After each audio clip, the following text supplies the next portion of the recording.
Olá, eu sou a Tatiane Tereza e esse é o Tempo de História. O Tempo de História é um áudio para tratar de forma simples de acontecimentos históricos. E hoje, o Tempo de História é sobre a história. Pensar um pouquinho sobre o conceito da história. A história é a disciplina que nós estudamos na escola. Bem, primeira coisa, quando a gente fala de história disciplina, com H maiúsculo, a história é uma ciência que estuda as relações humanas ao longo do tempo. Bem, a partir dessa frase, a gente pode pensar em algumas questões. Por que a história é considerada uma ciência e qual é o objeto principal da história? O objeto da história principal é o ser humano, a humanidade, as relações humanas ao longo do tempo. Por isso, a história, por exemplo, não dá conta de dinossauros. Existe até uma anedota que diz, uma piada que diz, por que dinossauro não come carne humana? Dinossauros e seres humanos não viveram na mesma temporalidade. Então, a história que a gente estuda na escola, ela dá conta dos seres humanos. Então, ela começa a contar a trajetória dos seres humanos nesse planeta a partir do primeiro hominídeo. E o estudo da história, ele ajuda a gente a pensar de onde viemos, quem somos, por que existem determinadas coisas. E principalmente também que aprendendo com o passado a gente consegue estruturar o nosso presente e projetar o nosso futuro. Bem, quem faz a história? Quem estuda a história, quem escreve a história, é o historiador. Bem, se a história é uma ciência, o historiador ele é um cientista. Ele escreve a história, analisando o passado e formando interpretações sobre esse passado. Mas como a história é uma ciência, ela precisa de comprovação desses fatos históricos. O historiador não pode simplesmente inventar uma história e dizer que aquela história foi verdadeira. Ele precisa de fontes históricas para comprovar aquilo que ele disse. E quais são esses documentos que comprovam a história? Quais são essas fontes históricas? As fontes históricas, elas podem assumir vários formatos. Elas podem ser em texto, como cartas, como livros, jornais. Podem ser imagens, como pinturas, fotografias. Podem ser sons, como depoimentos gravados em áudio, música. E também podem ser objetos, de um modo geral, como utensílios utilizados, adornos, entre outros formatos. E é interessante a gente pensar que se a história estuda as relações humanas ao longo do tempo, o tempo é um elemento extremamente importante para o estudo da história. E se o tempo é importante para o estudo da história, a contagem do tempo também é importante para a história. A gente tem vários tipos de contagem do tempo. A gente pode dividir o tempo em dias, meses, anos, quinquênios, que são 5 anos, década, 10 anos, séculos, 100 anos, milênios, 1000 anos. E também a gente tem, para fazer essa contagem, os calendários.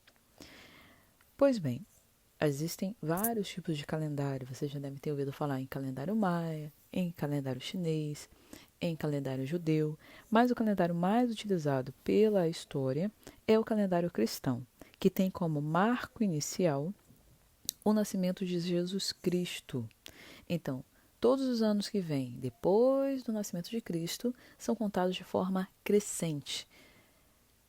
E os anos que vêm antes do nascimento de Cristo são contados de forma decrescente. Antes do nascimento de Cristo, obrigatoriamente a gente tem que colocar a sigla AC antes de Cristo.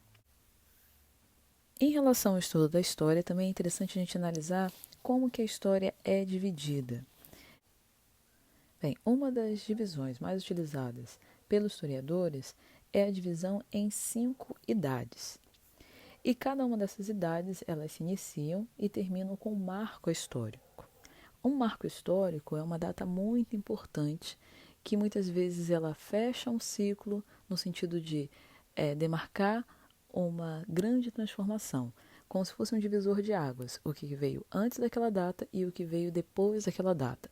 Muitas vezes o que vem antes e o que vem depois tem características diferentes, por isso essas datas são importantes. Então, falando rapidamente dessas datas. A primeira data dessa divisão histórica é a pré-história.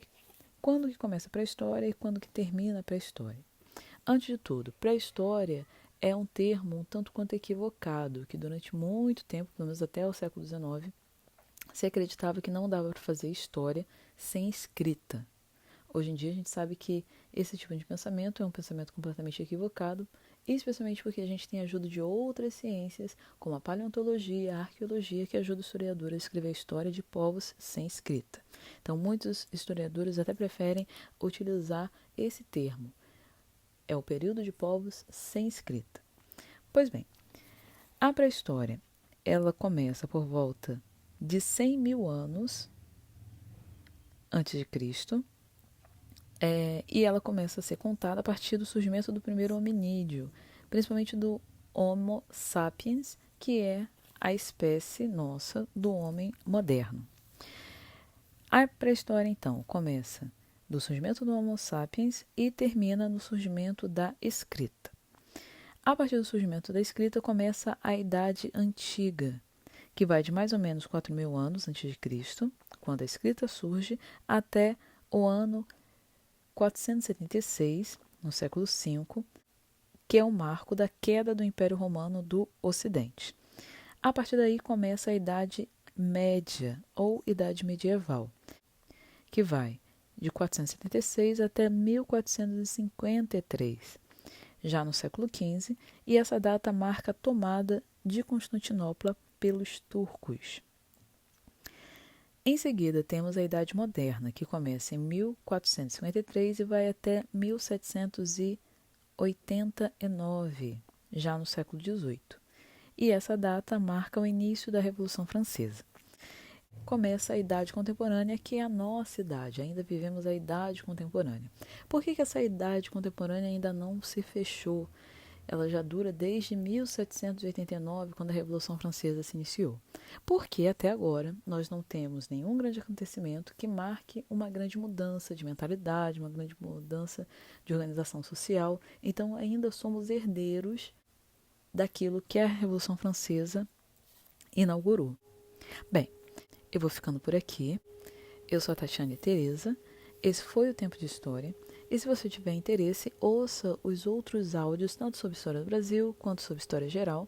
E não esqueça de se inscrever no canal Tempo de História no YouTube e também seguir as contas, tanto no Facebook quanto no Instagram, Tempo de História. Até a próxima!